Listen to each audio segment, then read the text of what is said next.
तो चलिए आज एक सफर पर चलते हैं। एक ऐसा सफर जो शुरू होता है एक बहुत ही छोटी सी कोशिका से और खत्म होता है हमारी डाइनिंग टेबल पर।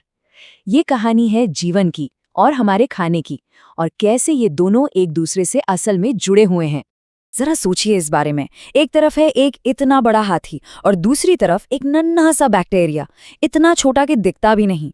साइज में इतना बड़ा फर्क होने के बावजूद इनमें एक बहुत ही जरूरी बात कॉमन है। तो फिर वो क्या हो सकती है? चलिए इसी का पता लगाते हैं। और वो चीज है सेल, यानी कोशिका। मतलब चाहे वो सबसे छोटा बैक्टीरिया हो या फिर कोई बहुत बड़ा जानवर, हर जिंदा चीज का जो बेसिक बिल्डिंग ब्लॉक है ना, वो यही है।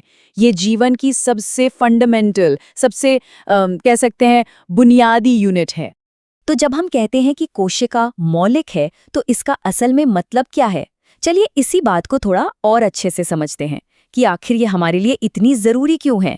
इसे ऐसे सोचकर देखिए, जैसे एक दीवार ईंटों से बनती है ना? एक एक ईंट जुड़कर पूरी दीवार खड़ी कर देती है।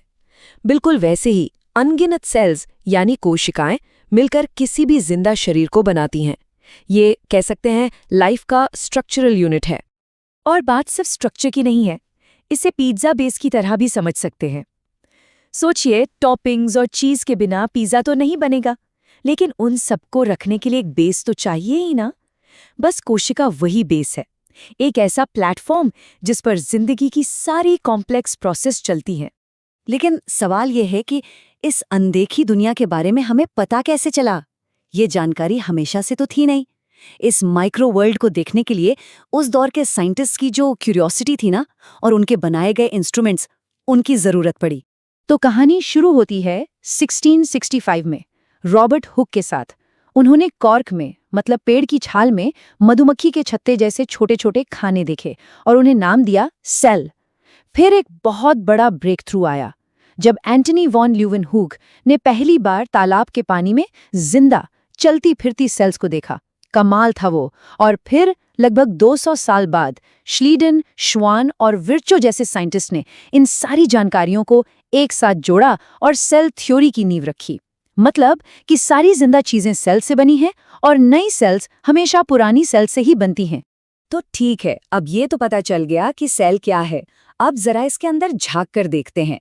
एक सेल सिर्फ एक खाली बुलबुला नहीं होता, ये तो एक बिजी शहर जैसा है जिसके हर हिस्से का अपना एक खास काम है। जैसे शहर के गेट होते हैं ना, बिल्कुल वैसे ही होती है सेल मेम्ब्रेन, यानी कोशिका झिल्ली। ये एक गेट कीपर की तरह है, बहुत सिलेक्टिव। मतलब ये तय करती है कि कौन सी चीजें अंदर आएंगी और कौन सी बाहर जाएंगी। और ये बहुत जरूरी है ताकि सेल के अंदर का माहौल स्टेबल बना रहे।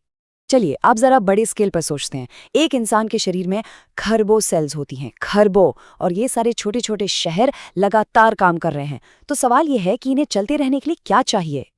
और यहीं पर हमारी कहानी में एक बहुत इंटरेस्टिंग मोड़ आता है। अगर हर जिंदा चीज सेल से बनी है और ये सारी सेल्स लगातार काम कर रही हैं, तो वो एक चीज क्या है जिसकी जरूरत इन सबको पड़ती है? जवाब बहुत सिंपल है, एनर्जी, फ्यूल, यानी खाना। हर एक सेल को काम करने के लिए, बढ़ने के लिए, डिवाइड होने के लिए एनर्जी चाहिए होती है। और वो एनर्जी कहाँ से आती है? खाने से, जो हम खाते हैं। बस यहीं पर आकर बायोलॉजी और एग्रीकल्चर एक दूसरे से मिल जाते हैं। और यहीं से एक बहुत बड़ी चुनौती भी शुरू होती है। इतनी बड़ी आबादी के खरबों सेल्स का पेट भरने के लिए हमें बड़े लेवल पर खाना पैदा करने के तरीकों में एक क्रांति लानी पड़ी।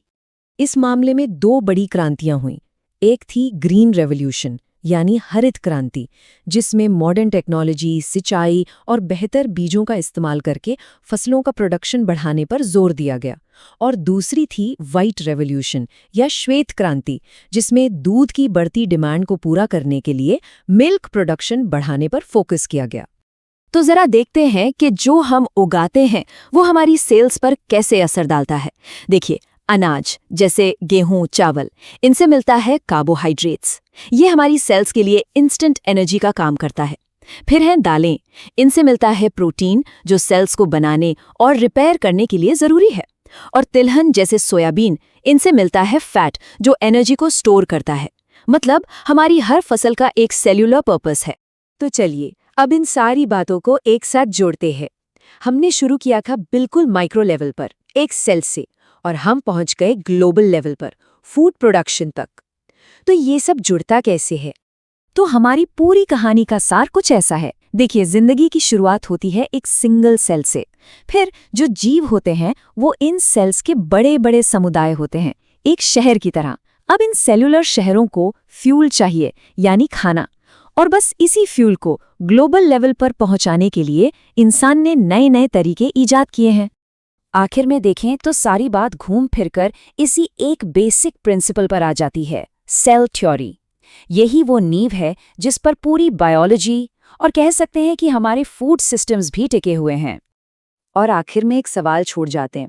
सोचिए जरा, जब हम बेहतर फसलें उगाने के लिए या दूध का प्रोडक्शन बढ़ाने के लिए अपने फूड सिस्टम में बदलाव करते हैं, तो क्या हम असल में अनजाने में ही सही अपनी सेल्स के काम करने के तरीके को भी नहीं बदल रहे?